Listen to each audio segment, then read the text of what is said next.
we're in an unusual moment in the world. And I think the moment that we're in is a kind of paradoxical moment. These 17 Sustainable Development Goals represent something very, very unusual. They represent a global agreement, which is almost unheard of in this world.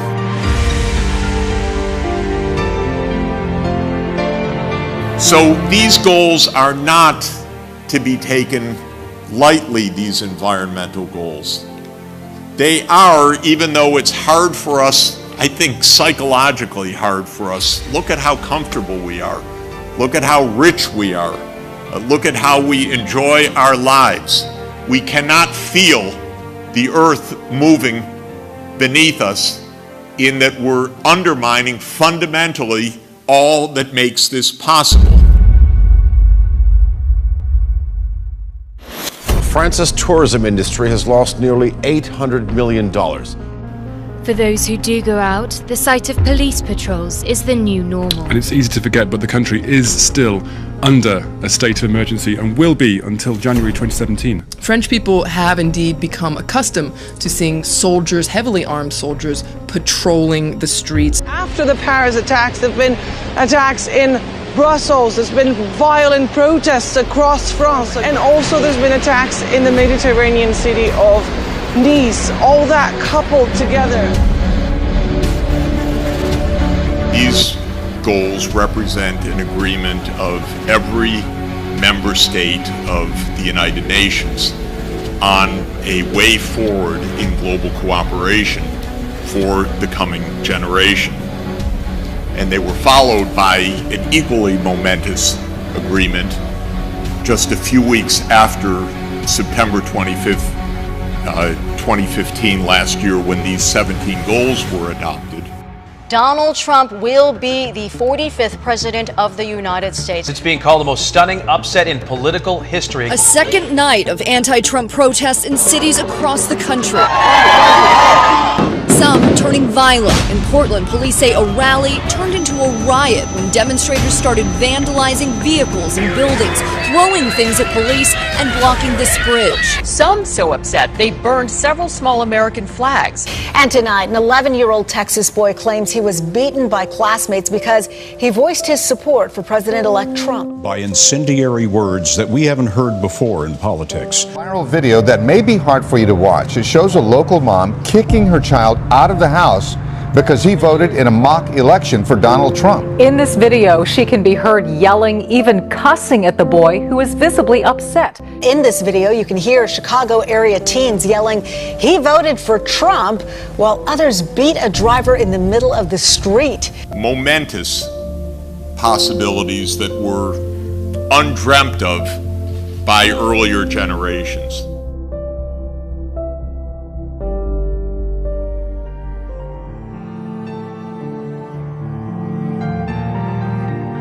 Wars are raging, and civil strife and conflict are raging across a swath of nearly 10,000 kilometers now, from the Sahel of Africa into Central Asia.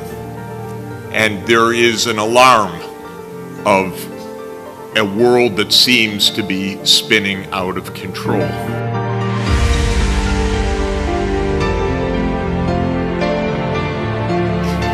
And the one thing you learn as a UN official is there are a lot of countries in the UN, and they're all facing problems.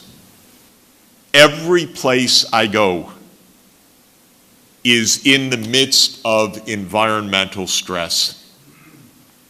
And sometimes it's shocking, a kind that you don't even realize, or that I don't realize. A few weeks ago, I was in Tehran and looked out the window, and it was completely gray in the middle of the day, and it looked like a Beijing afternoon to me. That's not chemical haze, that's sand. I'd never seen a sandstorm that way. But because of the drying of the surface throughout the Middle East, there's a massive amount of dust and sandstorms now that are basically destroying the land, the crops. A supermoon is set to illuminate our skies tomorrow night, bigger and brighter than any full moon for almost 70 years. We have not only a full moon, not only a supermoon, but the largest supermoon we've seen here in decades. It's expected to be the brightest supermoon since 1948. That's up to 14% closer than normal. It's the moon's closest orbit around Earth since 1948. It will be part psychological, part factual that you'll actually see this thing a little bit larger in the sky. The hour is drawing close where Donald J. Trump will be the president-elect of the United States. As the night wore on and one result after another seemed to go to the Republicans, the feeling here of having a celebration or a party in Manhattan began to evaporate. People began to leave even before the final result. This criminal government cartel doesn't recognize borders, but believes in global governance, unlimited immigration, and rule by corporations. It also believes in no borders. Just come on, folks, come on in. Speaking in secret to a foreign bank, again, just revealed, Hillary Clinton said, "My dream is a hemispheric common market with open trade and open borders." Well, there go the rest of your businesses, and there goes your country, folks. She doesn't say that. Behind closed doors, when she thought no one was listening, she pledged to dissolve the borders of the United States of America. No borders. You don't have borders, we don't have a country. WikiLeaks has given us a window into the secret corridors of government power, where we see a former Secretary of State announcing her desire to end forever the American independence that our founders gave to us and wanted us to have. American soldiers have fought and died to win and keep America's freedom. And now Hillary Clinton wants to surrender that freedom to these open borders, open trade, and a world government.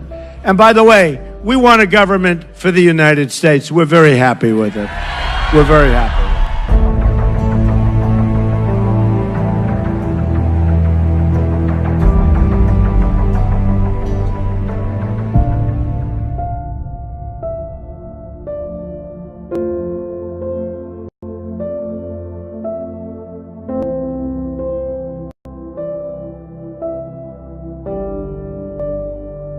What it is basically is a roadmap to totalitarian global government, and they don't even really bother to hide it that much anymore. The slogan's transforming our world and nobody's going to be left behind, and they emphasize this over and over again. Nobody is going to be left behind. You cannot run to the woods.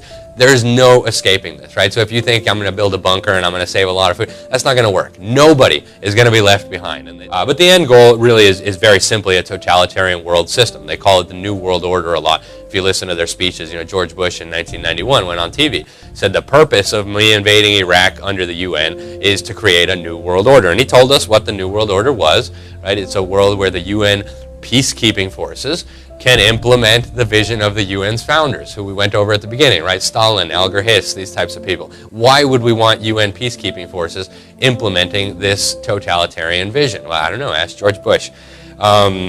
So the strategy they've given us this to is divide the world up into these regional governments, and no country will be allowed to be left out of these things. That's why they freaked out about the Brexit, right? And they're doing everything they can to prevent the British from actually leaving the European Union. Then they'll have to stick them in another regional government.